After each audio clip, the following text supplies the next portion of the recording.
Okay, are we good? Are we good? We're good. Okay.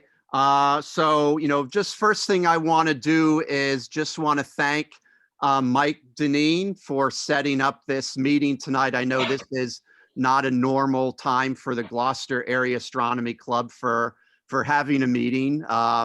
This talk tonight might become dated very quickly. So I was thinking if we're going to do it, we better do it, really quickly. We might get some kind of resolution to this question in the very near future. And most of all, I just want to thank all of you for tuning in tonight. So why is it not advanced? There we go. So, my topic for tonight, just so you know, Mike, I'm getting like messages about admitting people. So I don't know if there's some way to set it up so you're getting those messages instead of. Can you ignore them? Yeah. I don't know how to stop you from getting them since you're the co-host. Okay. Well, if I get them, I'll just try to hit admit. No, just ignore them. I'll take care of that. Okay. I can just ignore them. Okay. Yep. So the question for tonight is, have we detected a radio signal from ET? And adding to the interest is the fact that the star that, the direction that the signal's coming from is the closest star to Earth. That's Proxima Centauri. And I'll mention later, it's only about 4.25 light years away. And I want to start off right off the bat by saying extremely high probability that this is just a human radio interference signal. I doubt very, very much that this is a signal from extraterrestrial intelligence. But, regardless of whether it is or isn't, it still raises a lot of really interesting questions, about, whether humans should try to attempt to communicate with other civilizations in the galaxy, what our place is in the universe. So I just thought this is kind of a good touchstone to kind of, discuss these broader issues about SETI, and what I'll talk about later is METI, which is messaging extraterrestrial intelligence. Okay, so the signal was detected by a team called Breakthrough Listen, and it's funded by this tech billionaire at the upper left, Yuri Milner, along with other investors. It was about 5-6 years ago. They pledged $100 million for this effort. And so this group uses a variety of radio telescopes, listening for radio signals from other civilizations. And they use this one at the lower left. These are both photos by me, so I visited both observatories. One is the Green Bank Telescope in West Virginia, and then the other is the Parkes Observatory in New South Wales, Australia. Now, a lot of the research with this SETI, it's not like that's the only thing these telescopes do. It's actually a very small part, but what they're doing is they piggyback on more regular astronomical observations. And so these, these telescopes were listening, or I'm sorry, the Parkes telescope was listening to the star Proxima Centauri on April 29th, 2019. Now, Parkes was really just trying to detect emission, radio emission from very powerful flares shooting off this star called Proxima Centauri. This star is prone to give off very, very powerful flares, even more powerful than the ones given off by the sun. But kind of buried in the data, and this wasn't noticed until just a few months ago. I believe, if I recall, it was in October. There was an intern, an undergraduate intern working for Breakthrough Listen, who noticed this narrow band signal in the data. And what was interesting is the signal would appear when the telescope was pointing at Proxima Centauri. And there were, as far as I know, there were 5 different pointings of about 30 minutes each. And then the telescope would slew away about 30 degrees and the signal would go away. So it sort of, came and went depending on whether the telescope is looking at that star. So that, that's kind of interesting. So it was found later in the data, kind of buried in the data, almost 2 years after the data was actually taken. So what's interesting is, the scientists haven't written the paper yet. They haven't put out a press release. I actually checked their website just a few hours ago. There's virtually nothing about it on their website. So, I think this team was probably trying to, keep this under wraps until they had time to do a proper scientific analysis. But somebody, and I don't know who or if anybody knows who, leaked the story to The Guardian, which is a very prestigious newspaper published in the UK. And so this got out into the media, and very shortly thereafter, there were articles on National Geographic's website and Scientific American's website. And then, I did an article a few weeks after that. And then there was articles very recently in the New York Times and the Atlantic. And, this has gotten a lot of traction in the popular media, but I want to stress again, there's no scientific paper on this. The team's still working on its analysis. So, I don't know how long it'll take to resolve this. My guess is this will be resolved within a few months. But, there's not a lot that the public or even other scientists who are outside the community really know. They don't know much about this signal. And I can give you an example. I was emailing back and forth with Penn State astronomer Jason Wright. Well, his graduate student is the one who's leading the analysis of this signal. And Jason told me that she hasn't even told him hardly anything about the signal because the team's trying to keep it under wraps and do a proper scientific analysis.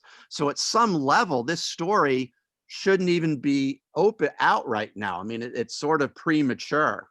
But what the team did detect, at least what we know from the media accounts, is it was a very narrow band signal. That means all the energy was kind of concentrated into a very narrow range of frequencies. And I want to stress this slide here. This is not the actual signal. It just shows kind of the difference between a narrow band signal and a broadband signal, where a radio signal is spread out across a lot of different frequencies.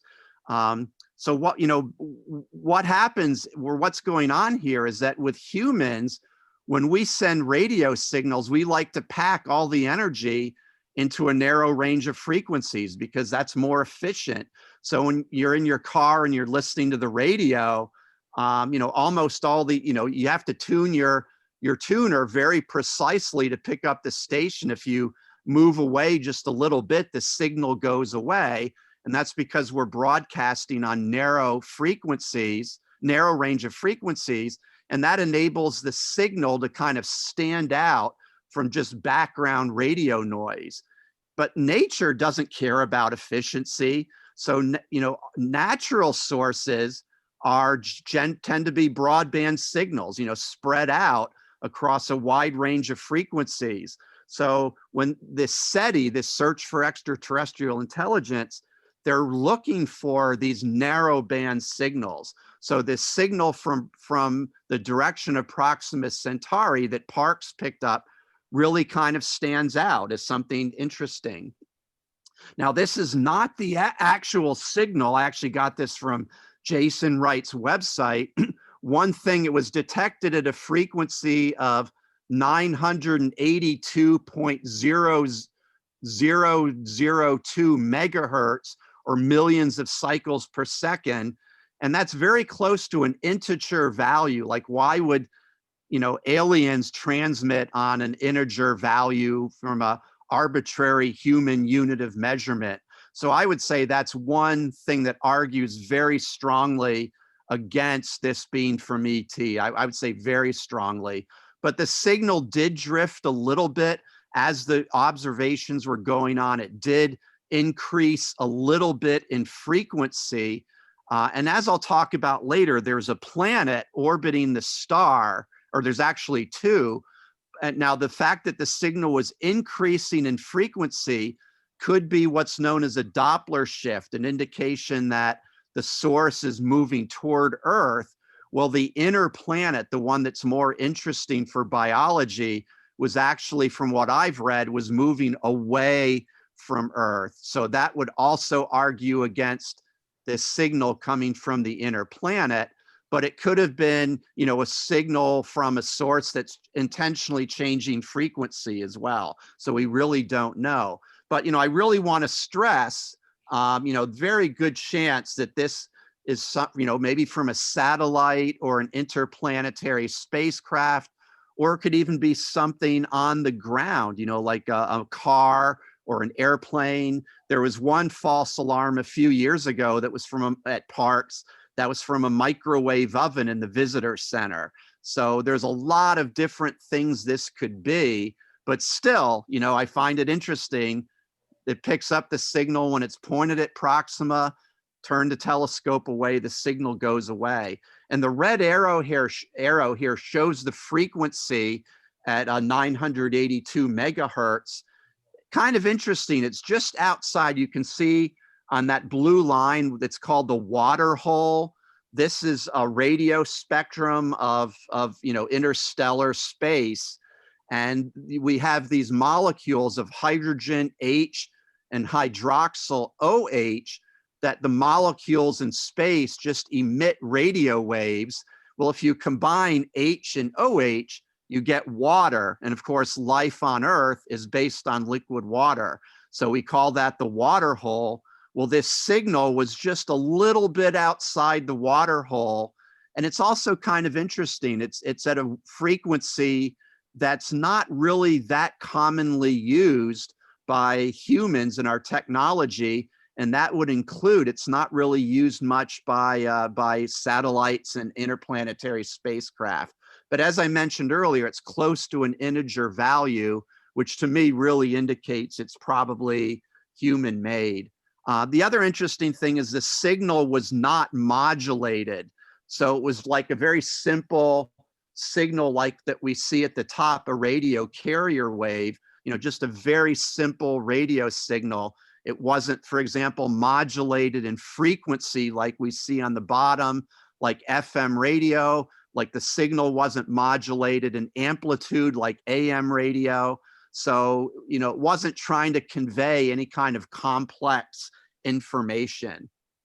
But, as far as, at least for now, I would say it's still the best candidate signal for SETI that we've ever detected since 1977. I believe it was August 15th, this giant radio telescope you see at the bottom right and run by Ohio State called Big Ear, picked up a very powerful signal from the direction of the constellation Sagittarius, and it lasted 72 seconds.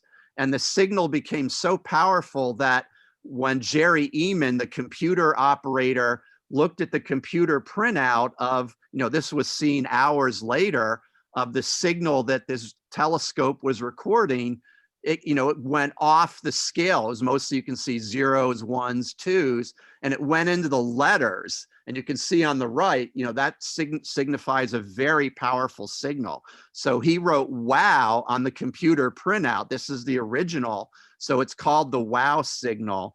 And this was a very narrow band and a very powerful signal.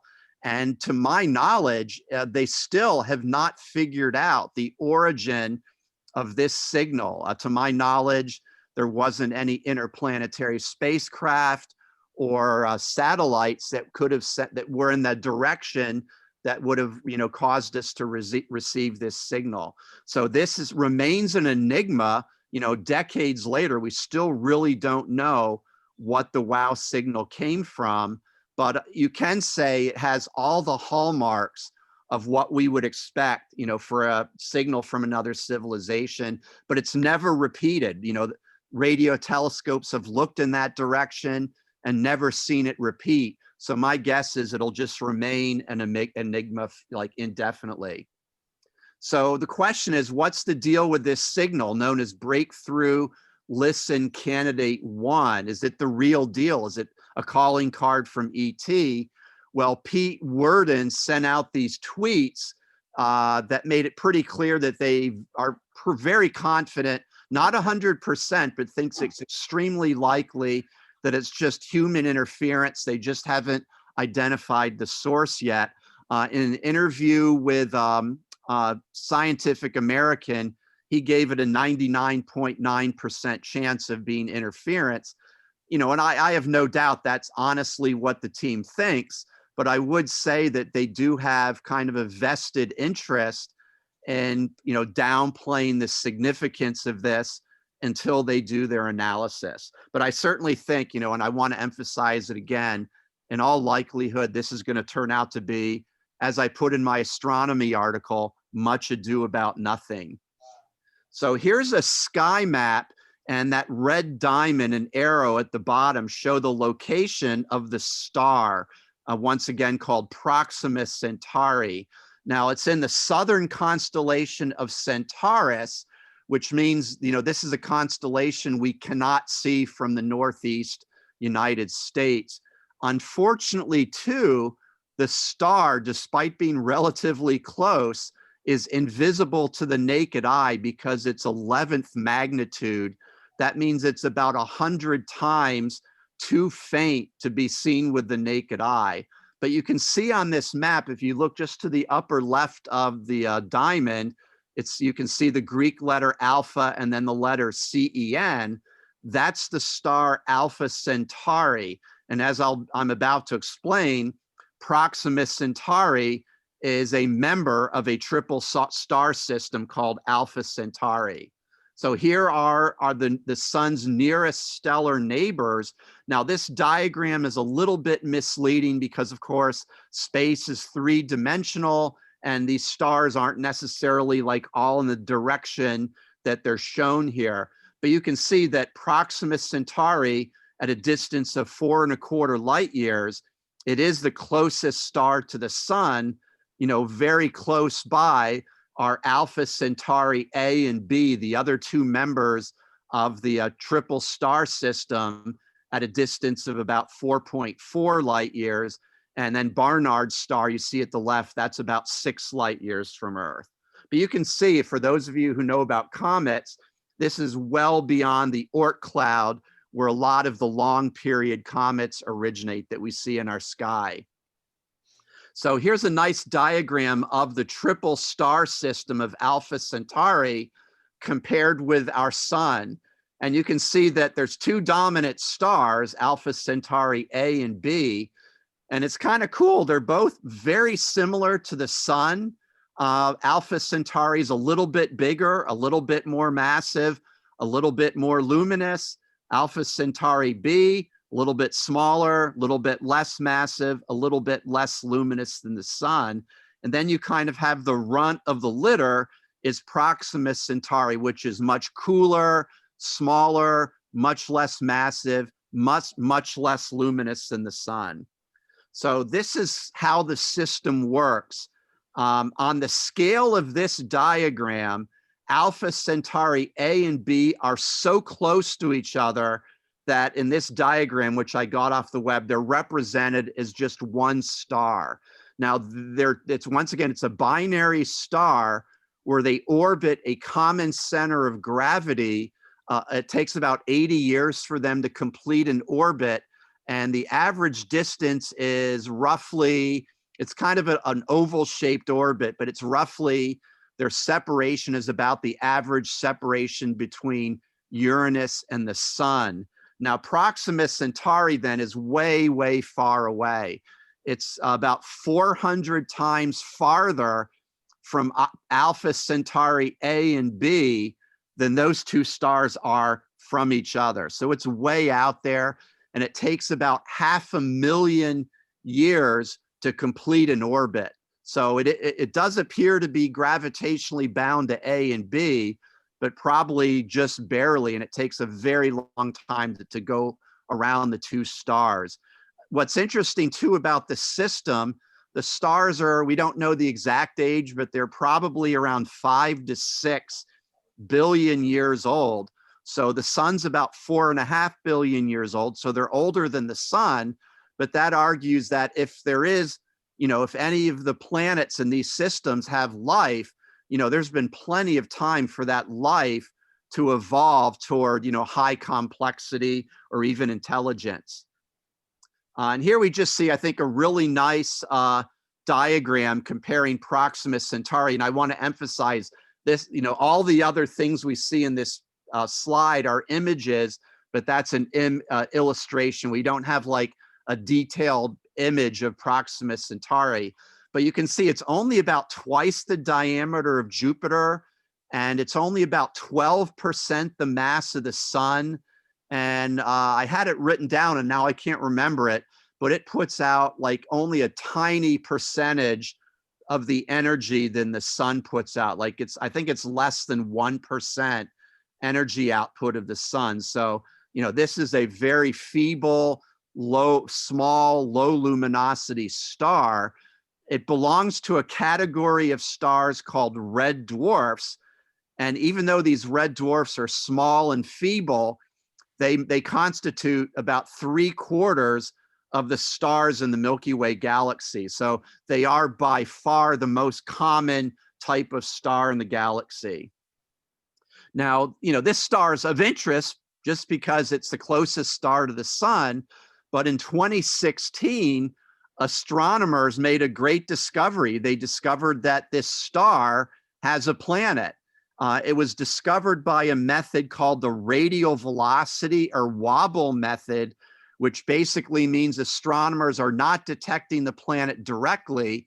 They're detecting the planet's gravitational influence on the star. So in this diagram or this artwork, we see the planet in the foreground. We see Proxima Centauri is the big kind of orangish ball at the left. And in between, you see those two little dots. That's actually Alpha Centauri A and B in the faraway distance. Now, we don't know much about this planet. The method doesn't tell you much about the planet. It tells us that it has a minimum mass, only about 15–20% greater than the mass of the Earth, and it gives us information about the orbit. So, but that's, some of you might want to ask me questions about the planet during the Q&A session, but I'm about to tell you like everything we know about this planet. Unfortunately, it does not cross in front of the star as seen from Earth. If it did, we could measure its diameter based on how much of the starlight it blocks during one of those transits, but it does not transit, so we don't know its diameter. Here we see its orbit, and I don't know, I think some of you might be blocked at the right, shows the orbit of Mercury around the sun.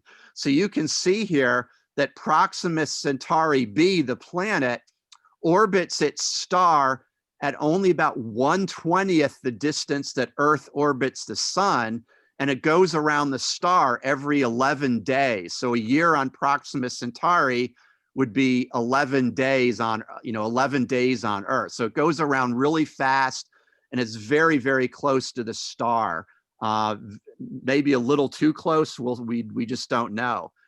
But the cool thing is, and I love this illustration, Proxima Centauri has a planet. So I like that. Who's got a planet? I've got a planet. Whereas astronomers have not yet discovered any planets around Alpha Centauri A and B. So we don't know whether or not that system has any planets, but Proxima does have a planet. And not only that, the planet orbits within the inner edge of the star's habitable zone.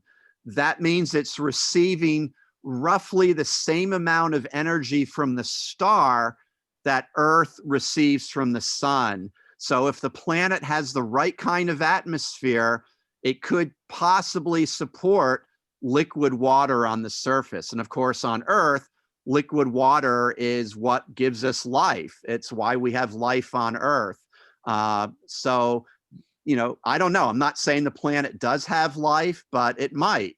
It's at least it's in the habitable zone.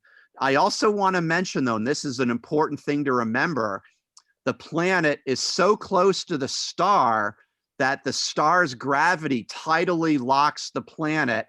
So as it's orbiting the star, We don't know this for a fact, but theoretically it should be tidally locked. It's basically only showing one face or hemisphere to the star, just like the moon shows only one face to Earth. We don't see the other side of the moon. So one side of the planet is getting blasted by heat from the star, and the other side of the planet is facing away. So that side might be too cold. You might have one side's too hot, the other might be too cold. But if the planet does have a thick atmosphere, that could kind of even out the temperature, you know, between the near side and far side. In fact, GAAC speaker from just a few days ago, I asked him about that, and he said, and this is consistent what other researchers have told me, you know, if it had an atmosphere, it could help smooth out that very, very, severe temperature difference. So here's some artwork of the planet and its surface. We have no idea what it looks like. I just find this a very beautiful piece of space art. You know, to me, it's relatively plausible scientifically. We really don't know. The star Proxima Centauri, you can kind of see it at the upper left. It's kind of hidden somewhat by clouds. And then the Alpha Centauri A and B, you can see in the sky off to the right. In reality, I think they would be closer together in the sky of this planet and probably a little bit fainter than what's depicted here. But as far as we know, I mean, this could be a relatively accurate rendering of the planet. But there's one other big problem, and that is, as you might remember from the beginning of my talk, this star throws off temper tantrums, very powerful flares, more powerful than the ones that the sun shoots off. So this planet is close in, it's getting bombarded by like X-rays and ultraviolet and charged particles. You know, this could strip the atmosphere from the planet. On the other hand, the planet is probably rocky. It probably has strong gravity and might have a strong magnetic field to help protect it. We just don't know. But it's possible that this could be a sterile ball of rock just from sitting so close to a star that's throwing off these very powerful flares. So we just simply don't know whether or not this planet could support life, or whether it has life or could support any kind of advanced or technological life. We just don't know. And then a couple years ago, astronomers found, using the same radial velocity method, they found a second planet. And here we see a very nice artist rendition of this planet. We see the star is at the lower left. And I believe the other planet you see here, that must be Proxima b. We don't know, by the way, if there's any more planets besides the two that we found. Now, this planet orbits at about the distance that Mars orbits the sun. So it's much farther out. And because the star is so low luminosity and giving off so little energy, presumably this planet is too cold for life, but it might have a very thick greenhouse atmosphere. We don't know.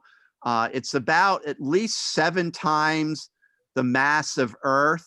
So it's probably something more like Uranus or Neptune in our solar system, not a Jupiter or Saturn, but more like Uranus or Neptune. So as I mentioned, we know that this star has at least 2 planets.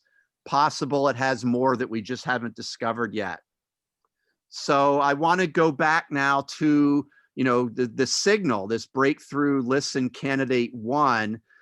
Is it a real signal? And, you know, I want to emphasize again, probably not a signal from ET, but if it is, I mean, you have to consider if this is a signal coming from Proxima Centauri, and I should also mention it could be a signal coming from beyond Proxima Centauri, and Proxima just happens to be in our line of sight, although that would be highly unlikely. That would be improbable.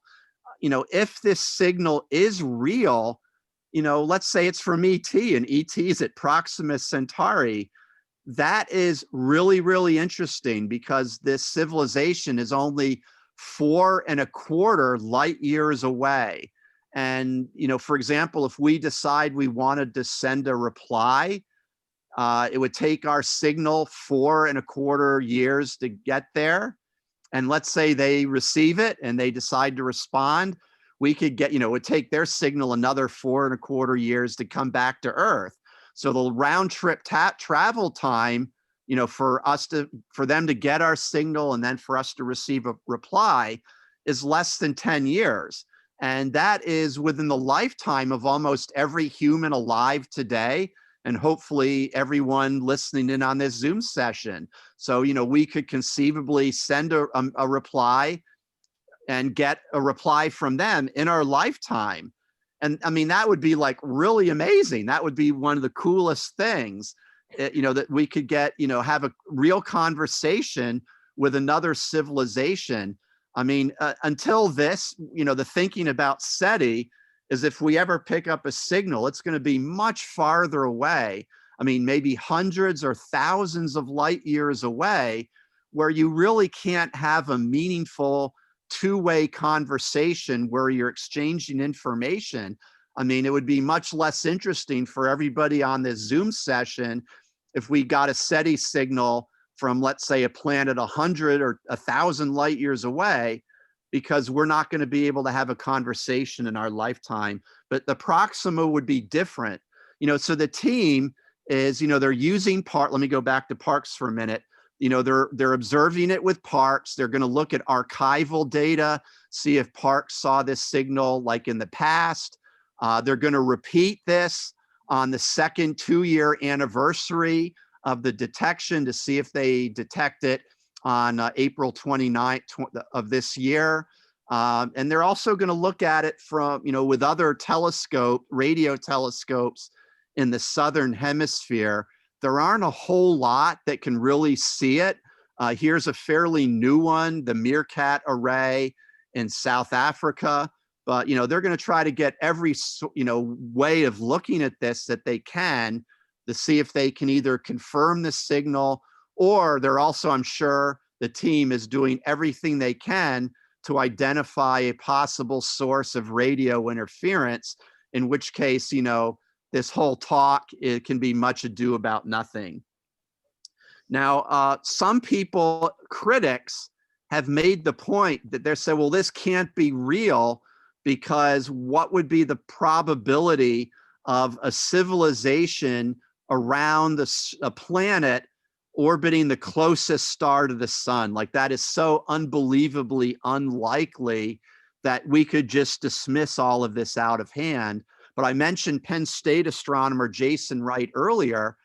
He has, I think, a good idea. Like, if I'm trying to send Mike Deneen a cell phone signal, the signal's not going from my cell phone to his signal. It's going to a cell tower and then another cell tower, maybe a satellite or a relay station or something. It's going from node to node before the signal gets to Mike's cell phone.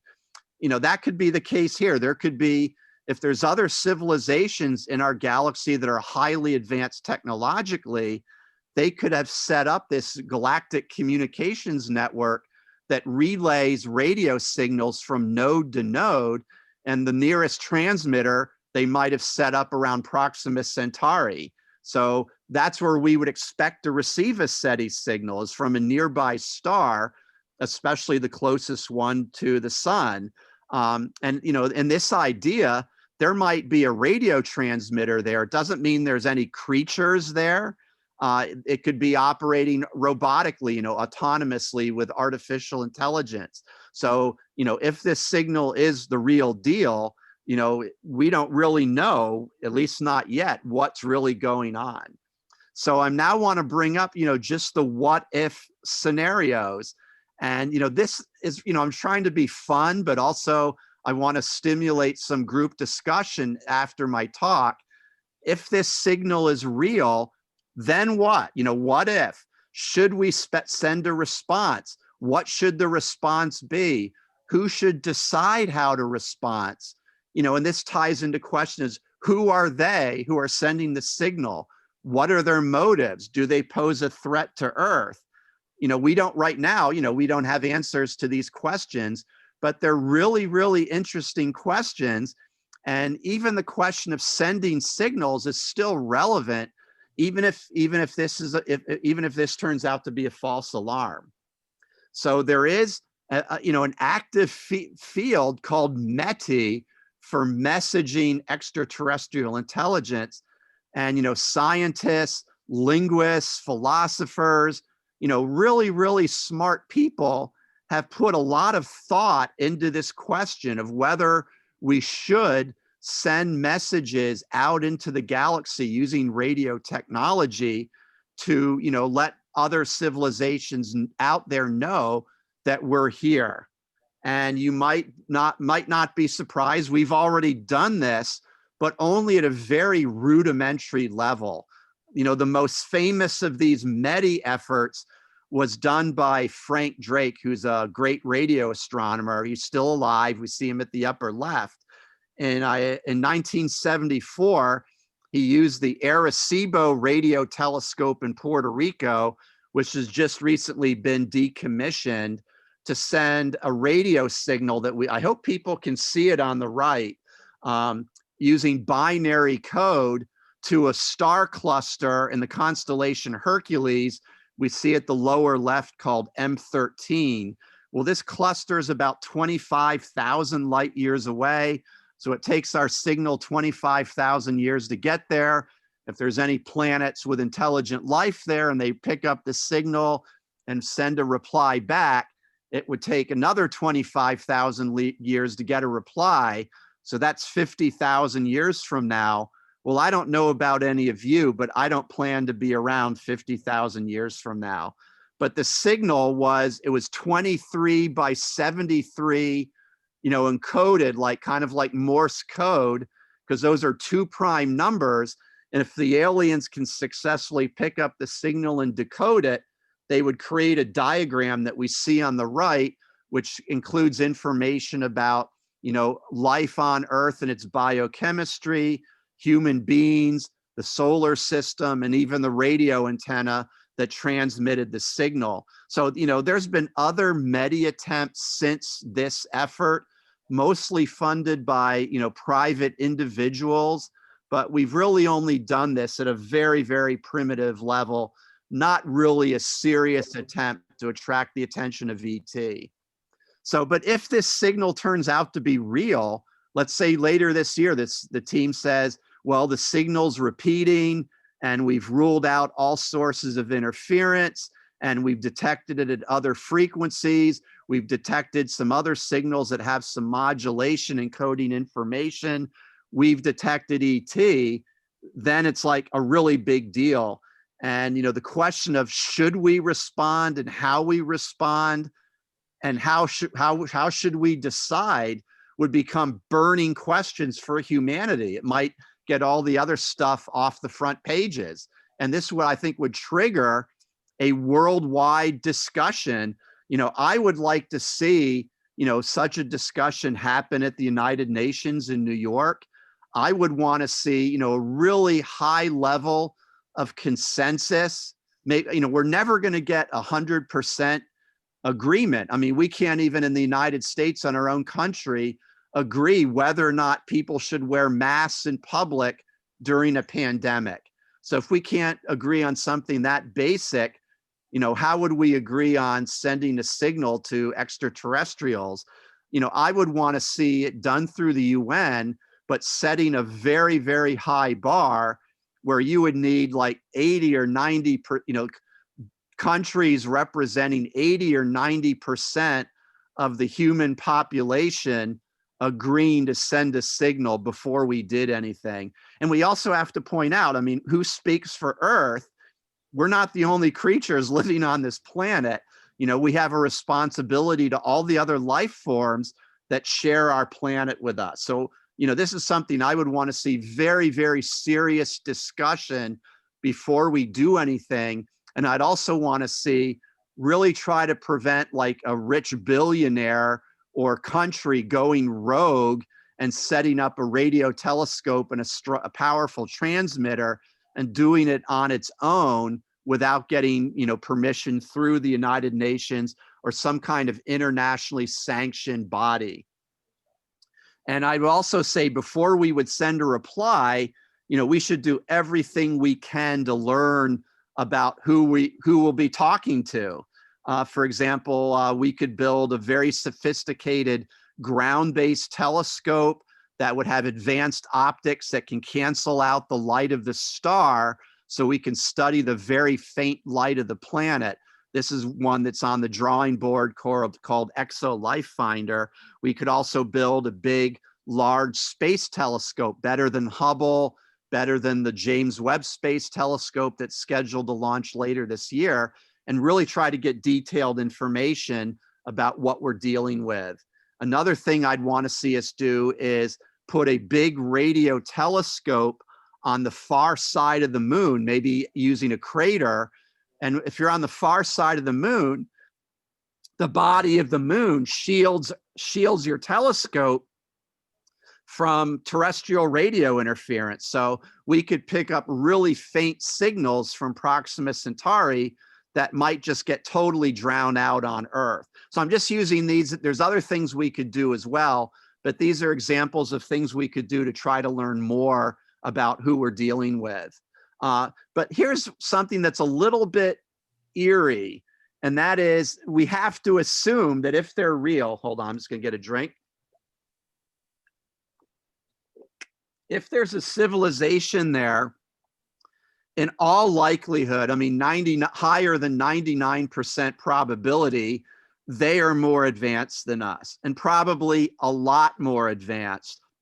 So if they have astronomical equipment just a little bit beyond what we have right now, and they probably do, they've surveyed the sun and studied the sun and found that there's a nice planetary system there. They probably would have discovered most or all of the 8 planets, and then they would use, take a spectrum to get the spectrum of Earth, and they would very quickly see these bands corresponding to water vapor, oxygen in the form of ozone, carbon dioxide, and that would indicate to them there's a really good chance that there's life on this planet. They'd probably investigate it further, and maybe, long ago discovered that there is intelligent life here, and they might know a lot about us. In fact, maybe if this signal's real, that's why they're sending a signal our way, is to catch our attention, because they know that there's a technological civilization here. So these many questions that might already be too late, they might already know that we're here. They might even know, a fair amount about us. We just don't know. So would they be friendly or would they be hostile? Well, Stephen Hawking, before he passed away, said on several occasions this would kind of be like Native American societies after contact with Europeans, after Columbus. That didn't work out for them. I mean, in that case, the Europeans just had a slight technological edge, and they also had the arrow of disease working in their favor. But there was quick, relatively quick conquest of North and 2 giant continents, North and South America. And Hawking's also pointed out that aliens might want the resources of our solar system, so they'd want to get rid of us, or they might be like, they would view us. They might be so far in advance of us that they would view us the way we would view, let's say, a bacteria or, like lichens or something like that. We're primitive to them. But, on the flip side, Carl Sagan argued in his TV series Cosmos that any civilization that can venture out into the galaxy has already survived its own technological adolescence.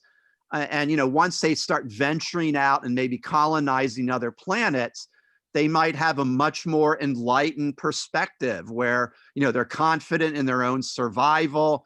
They might, adopt a very benevolent attitude toward emerging civilizations like ours. So let's say, the Proximans are aware of us and we establish contact. Maybe they went through a period where they were threatened by climate change, and they might be able to give us advice on how to deal with that, or how to deal with, you know, our technological adolescence. So I think it would be, you know, we shouldn't try to assume that they're hostile. We shouldn't assume they're friendly. It's even possible they would just be indifferent to our existence.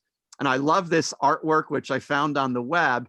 But if they are hostile, I mean, we're in, you know, we could be in really serious trouble if they're aware we're here, and if they are worried that maybe we're a threat to them or they don't like us or whatever. You know, we have a lot of science fiction movies like Independence Day where aliens invade Earth and we fight back and we fend off the alien invasion. But that's not going to happen. Like if they're even like just a few hundred years more advanced than us, but more likely they're thousands, hundreds of thousands of years more advanced than us.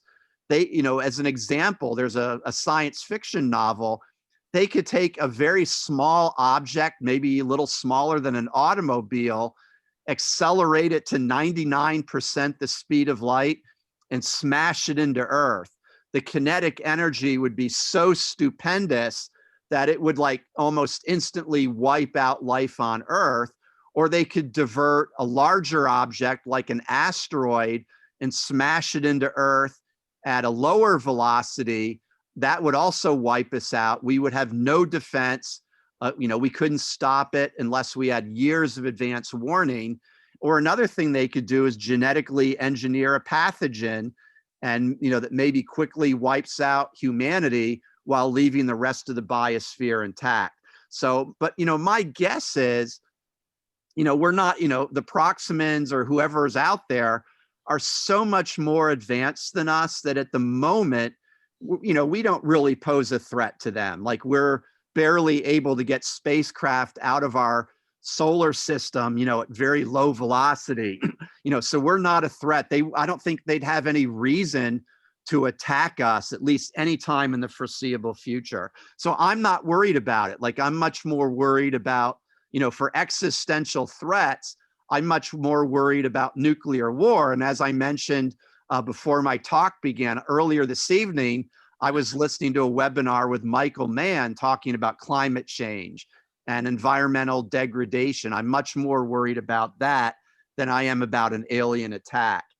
And just the final part of my talk, it's another thing that's really interesting, is that the parent organization of Breakthrough Listen is called Breakthrough Initiatives. They're actually planning right now, even before this signal was detected, an interstellar mission to Proxima Centauri that they call Starshot. So the idea is you take these little nano spacecraft, I'll show you one in just a minute, attach it to a sail, like a star sail, and then you use very powerful lasers that push against the sails and accelerate these things to maybe, you know, like 20% the speed of light. So it takes a few decades to get to Proxima Centauri, and you send 1,000 or more of them. So even if like 99 out of 100 fail or hit some interstellar dust or something on the way there, you know, if only a few percent or even 1% make it, you can still collect data about the Proxima Centauri and its planets. So here we see one of these, you know, nanocraft that they're developing. There's still a fair amount of technology that we need to develop before they can do this, but this is all private money, not, you know, government money. You know, and so the question is, you know, should we send these little nanocraft to Proxima Centauri? And you could say yes, because we want to learn everything we can, regardless of whether there's a civilization there or not. But let's say there is a civilization. You could also argue, well, we should not send spacecraft there because they might interpret it as some kind of hostile act or a harbinger of more aggressive future action. So, you know, you could argue whether or not we should send this mission to Proxima Centauri. But, you know, the fact that, you know, we've only been flying powered aircraft in Earth's atmosphere for only less than 120 years. but look how much progress we made in a little over a century, where we're going from the Wright brothers to actually contemplating a privately funded interstellar mission. So I think that indicates that, you know, that much progress that we've made, if there's any civilization there at Proxima, you know, you can't rule out the possibility, you know, that they have been to the solar system, and as I said earlier, might know a fair amount about us. So I want to just, you know, conclude my talk. You know, if I had to bet a lot of money, I would bet, you know, and I'd feel pretty comfortable betting that this signal from Proxima will turn out to be man-made interference. But if it is a signal from ET, it's a real game changer. You know, it really changes, you know, our whole notion of SETI and METI.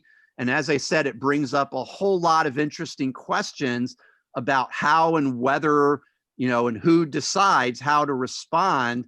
And I think, but even on a broader perspective, it really kind of, you know, gets us to really think about, you know, our future, you know, and our place in the universe for, you know, Earth and humanity. So I think it's a really interesting thing that it thinks us to think kind of in a broader cosmic perspective.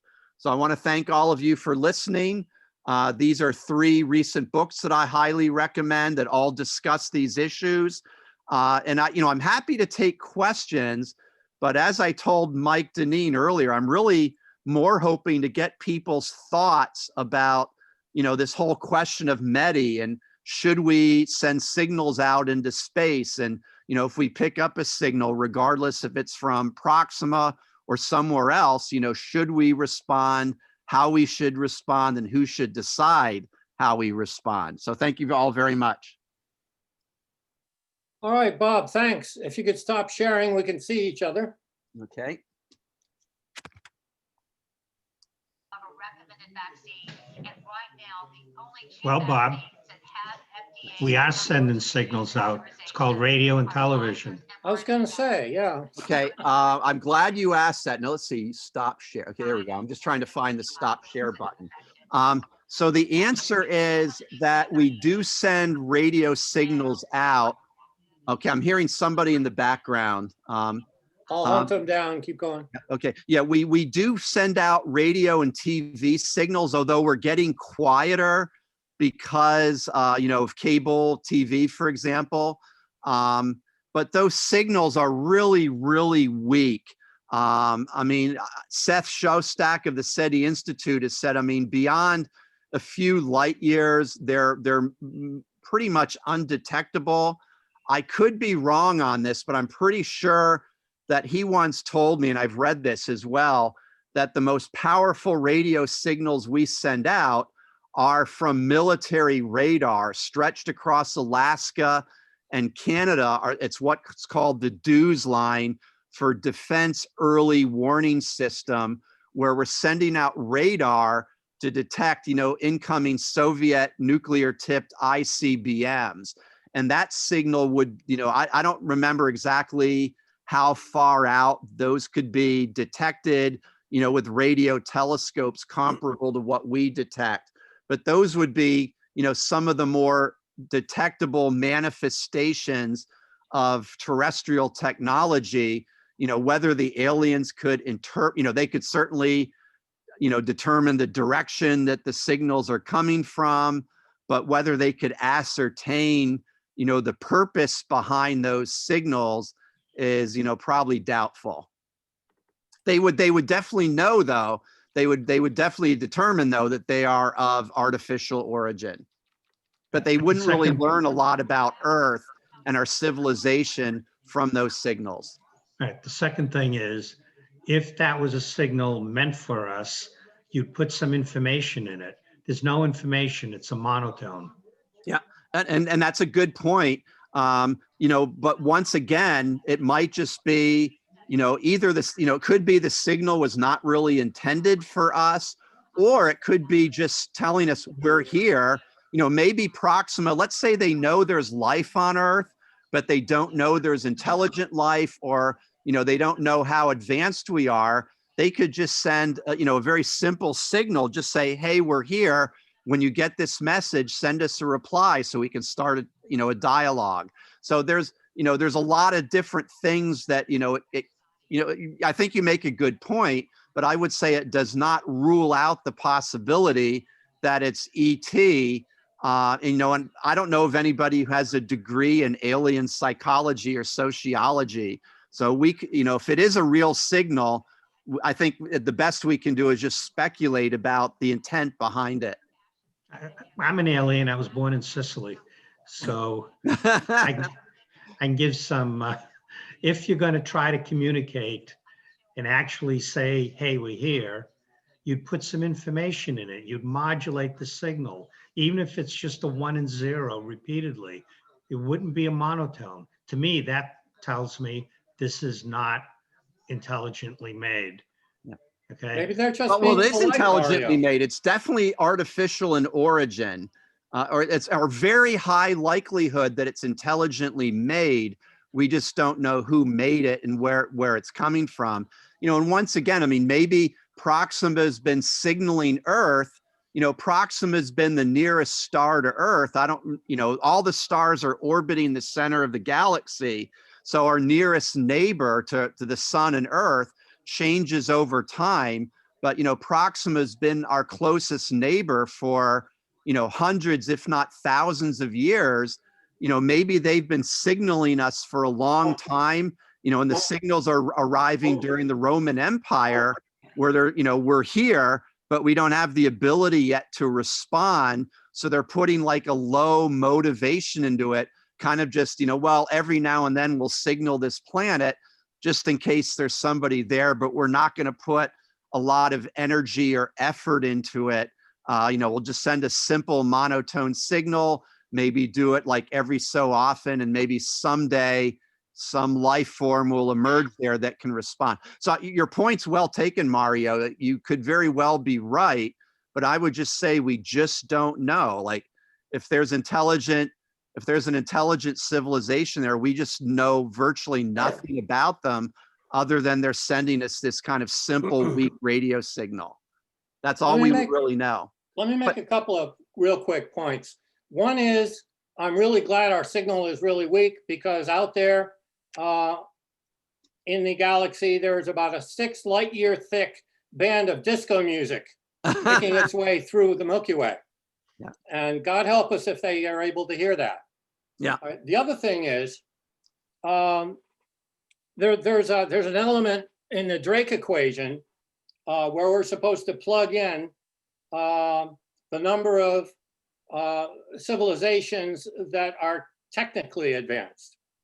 I don't remember the exact wording that Drake put on it, but how many technical civilizations are there? And there seems to be this assumption that evolution and social development and being has an arrow, and that arrow points in the direction of ever greater use of technology. I don't know if that is a safe assumption at all. Can we count on an older civilization than we could be, even a couple of billion years older than we could be, going in the direction that we happen to find ourselves in for the last 200 years? Are we taking a very small sample size, which is just Western industrialism and all of that goes with it, economic individualism, the whole thing, and saying, well, this is the direction we happen to be going in at the moment. All civilizations must travel this road. Yeah, no, that's a great point, Mike. And I mean, this is, of course, is pure speculation, but if there are, a significant, dozens or hundreds or thousands of planets in our galaxy that have developed, what we would consider to be intelligent life, my guess is that they take a multitude of pathways, that some go in the direction that we're going in, trying to develop ever increasing technology that would eventually compel them to leave their planet and, venture out into the galaxy and try to contact other civilizations. But I agree totally with your premise, Mike. There could be other civilizations that go in a very different direction, that, just want to live in harmony with their planet and not venture out and maybe keep their population at a sustainable level. So, I can imagine, and science fiction writers have imagined a lot of different possible roads that a civilization could take. So I totally agree with your premise. The ones that we're going to contact, however, are the ones that either venture out in the galaxy or at the minimum send detectable radio signals out into the galaxy. Those are the ones, that we could hope to detect and possibly communicate with. But absolutely, there could be civilizations out there that are not at all interested in communication or interstellar travel. That might even be the majority. We just don't know. Well, there's the catch-22, because I think the technological ones are the ones we want to avoid.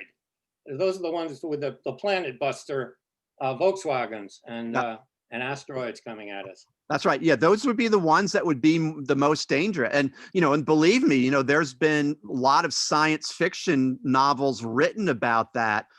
There's the Fred Saberhagen, what does he call them? The berserkers, these automated machines that go around the galaxy and exterminating life-bearing planets.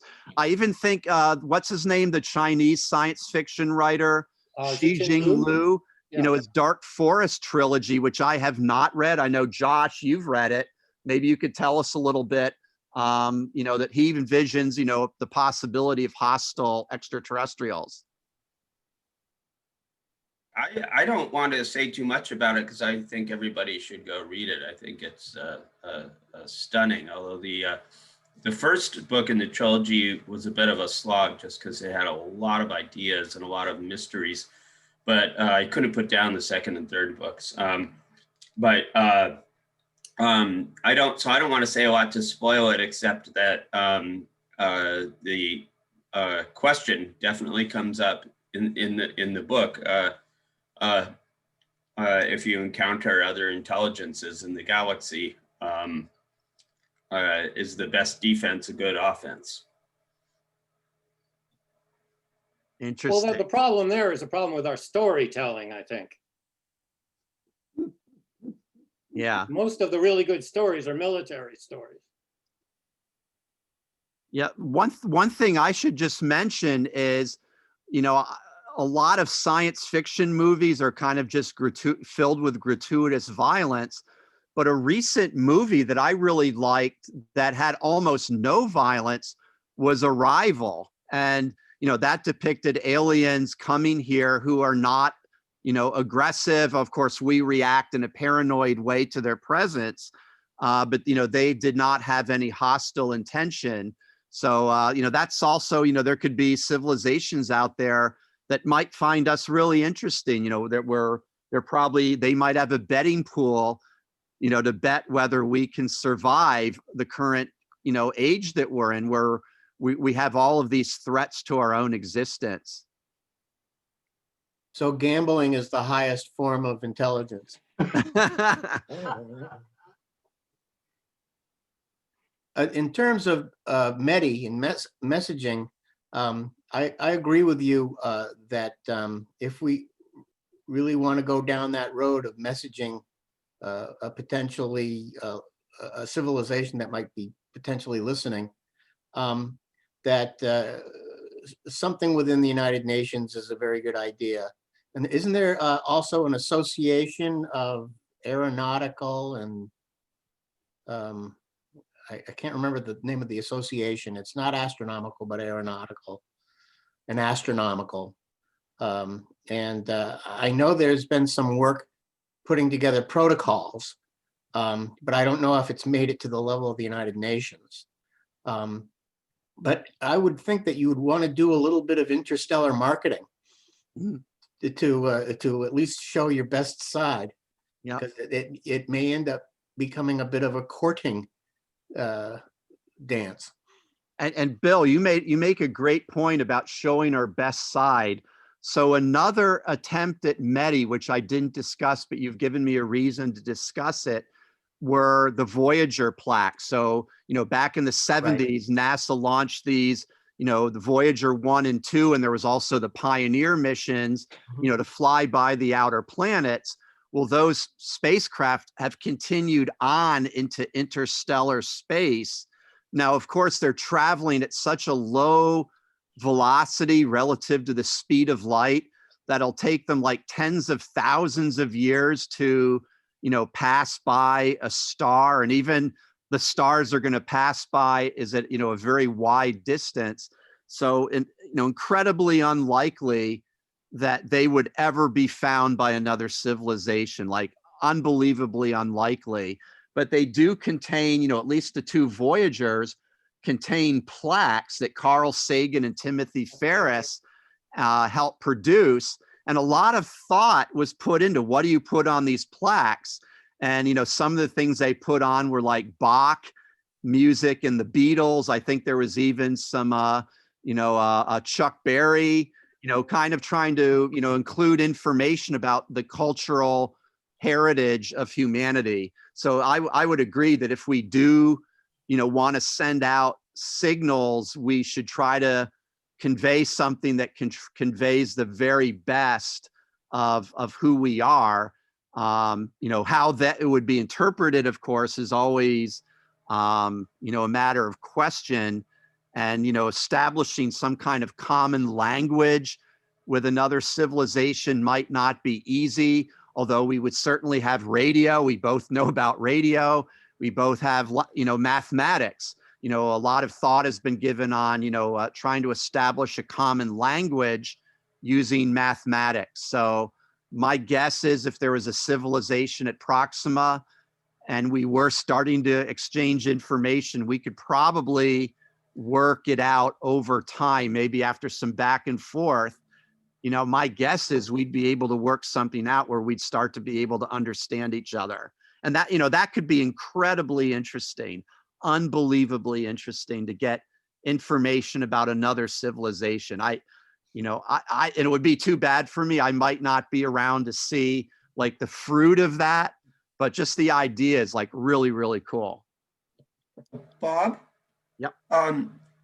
One thing that used to get talked about more that I haven't seen anything about lately is the possibility of communicating across maybe distances to the nearest stars using very tight and modulated and narrow frequency light beams, in other words, lasers. And I think there was, and maybe still is, a project even looking for light pulses in the visible light spectrum in Harvard, Mass, right? In our backyard. I'm wondering, but I haven't heard anything about that lately, is how do the power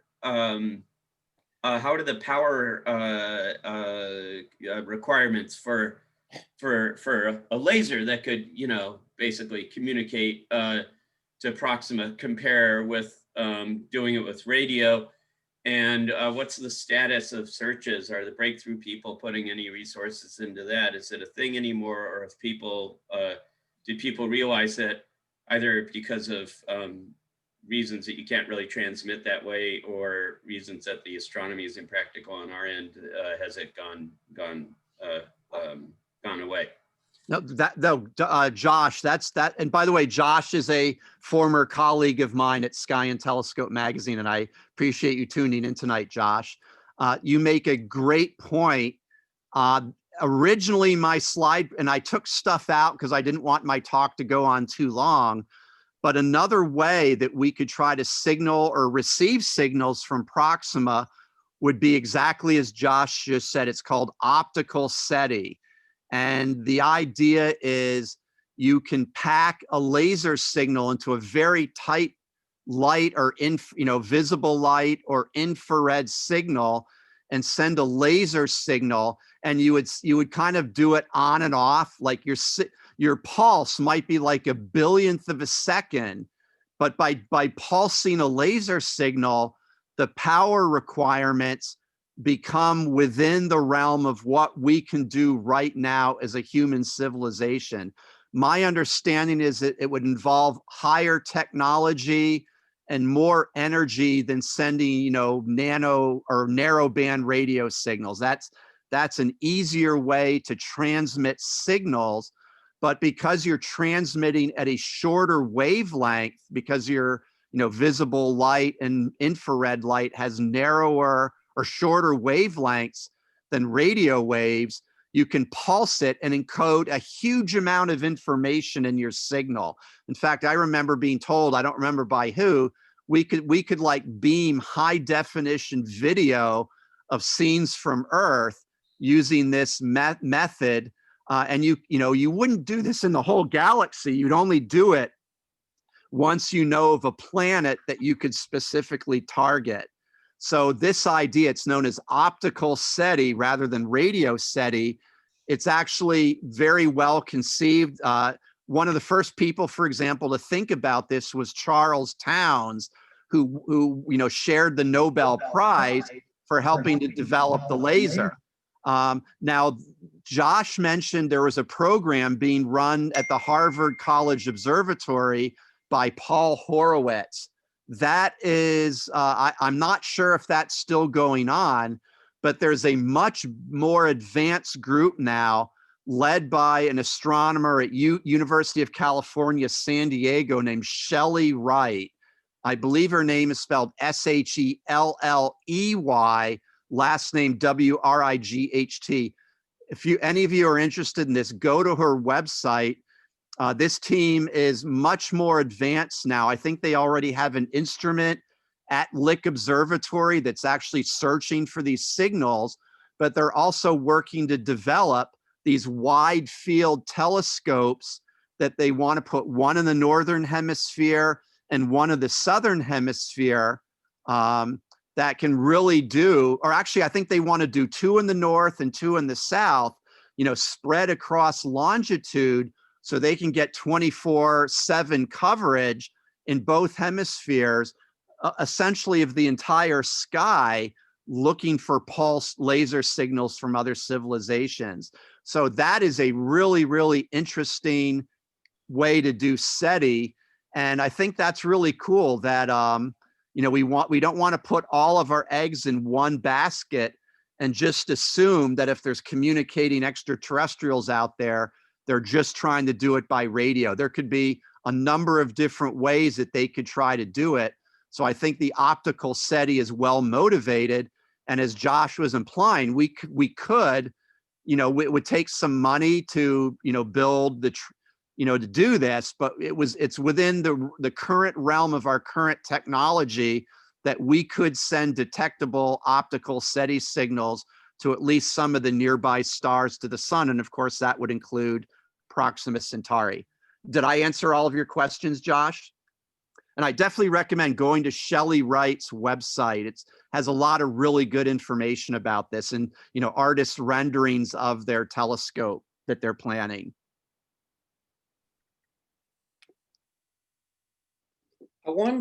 I can't help wondering what the odds are that with all of the ways life manifests itself on the Earth, we're looking for other life somewhere out there, that the very first life we come across is going to be an advanced technological civilization on another planet.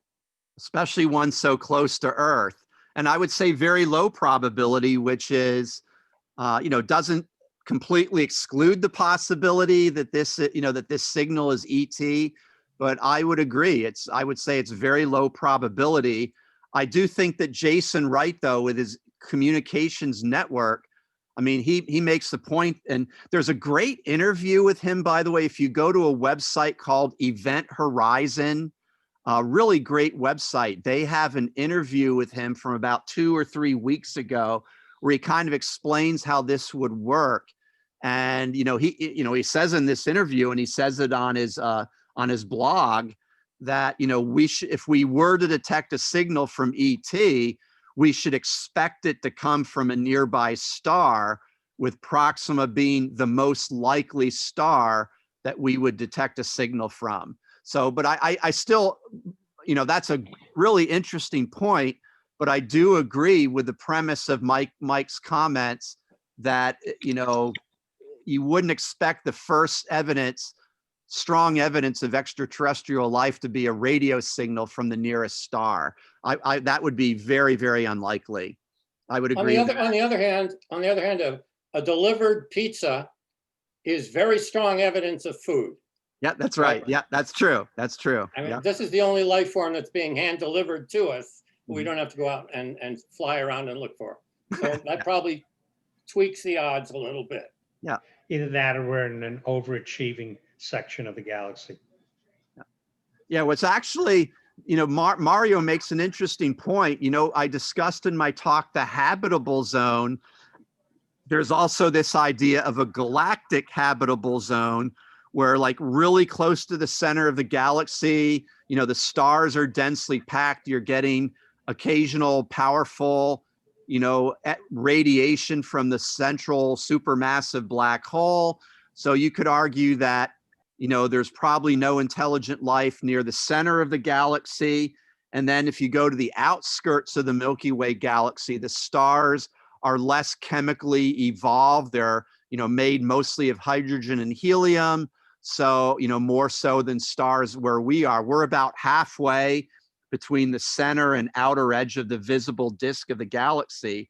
So there actually has been some speculation that we're kind of in a sweet spot of the galactic habitable zone where most of the civilizations are probably, roughly around the same distance from the center of the galaxy as we are. And certainly you would expect that, most of the civilizations are within the, the visible disk of the galaxy. The Milky Way, of course, is three-dimensional with the halo, with the dark matter and globular clusters and stray stars and satellite galaxies.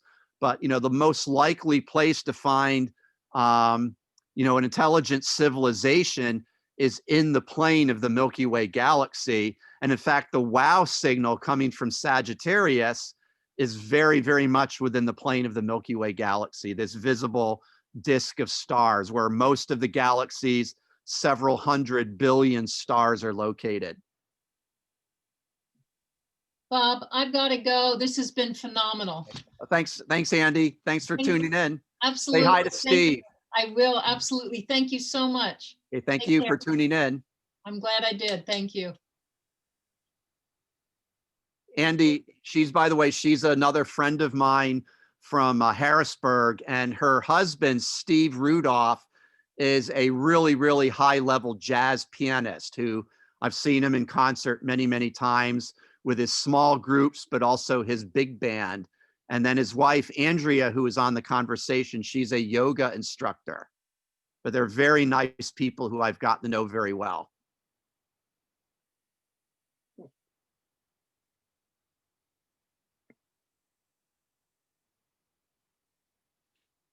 See any other? Oh, I see Tom Mikas has the signal, like that's from the movie Arrival. That was the alien signal in Arrival for humans. That was their word for human. So that's really cool. I see us, because I really like that movie. Great movie. Yeah, really like that movie. A lot of interesting ideas in the chat window. Some applicable. Yeah. Any you want to share, Mike? Well, Bill Waller's talking about isolating the waste heat from an inhabited planet without regard to its star. Is that WRT? You're in mute. With respect to its star. In other With words, respect to. the star has its own spectrum, and it might have, in fact, it might have an infrared excess, as Proxima Centauri does have an infrared excess. They think it's due to dust, band of dust surrounding the star. But you need to up your technology so that you could characterize the planet spectrum itself. Yeah. And if it has a strong infrared excess, it would be consistent with waste heat from a civilization that's techno-savvy. Yeah, and I totally agree with that, Bill. And that's the thing, if, in the unlikely event that this signal turns out to be from ET, I mean, one of the very first things we should do is try to get, study this planet in as many wavelengths as we can and just learn whatever we can that might give us some hint about the nature of what we're dealing with.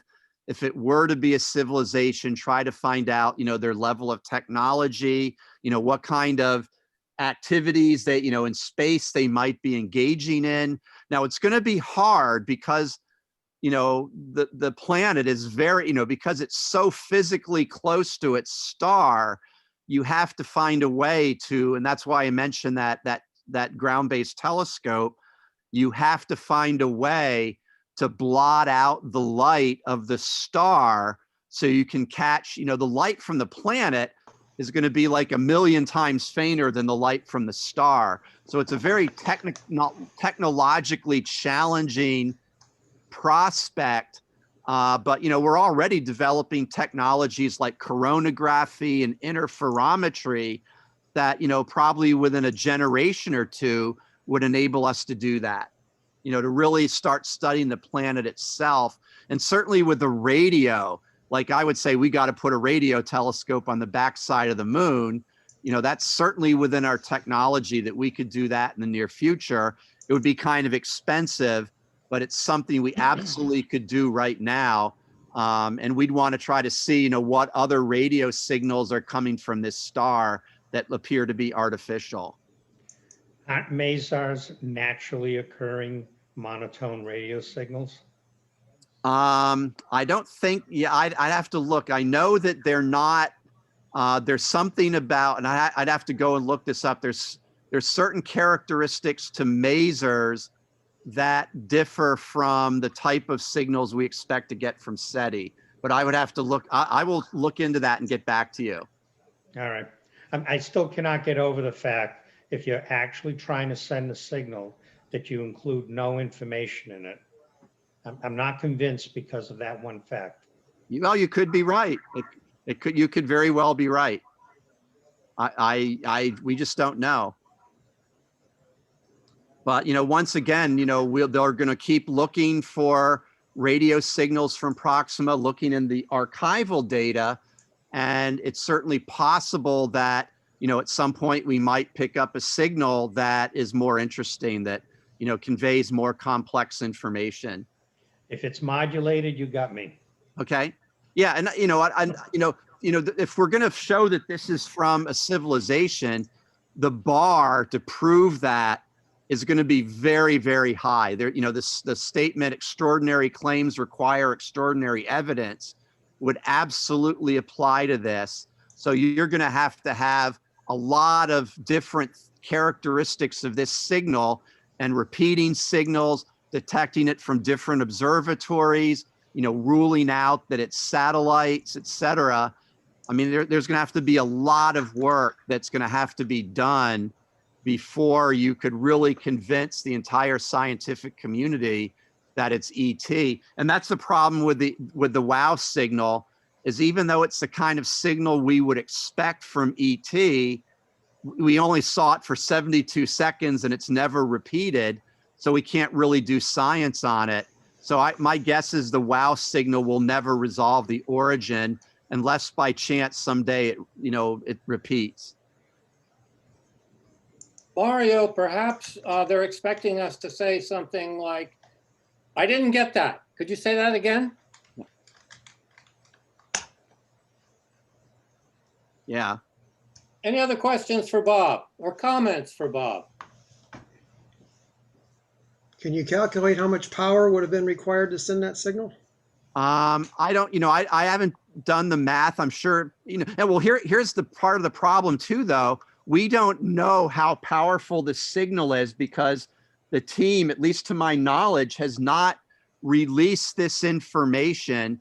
One of the websites did, one of the articles said it was a fairly weak signal. So, it doesn't sound like it was kind of the level of power that, would require a great deal of effort to send it from Proxima.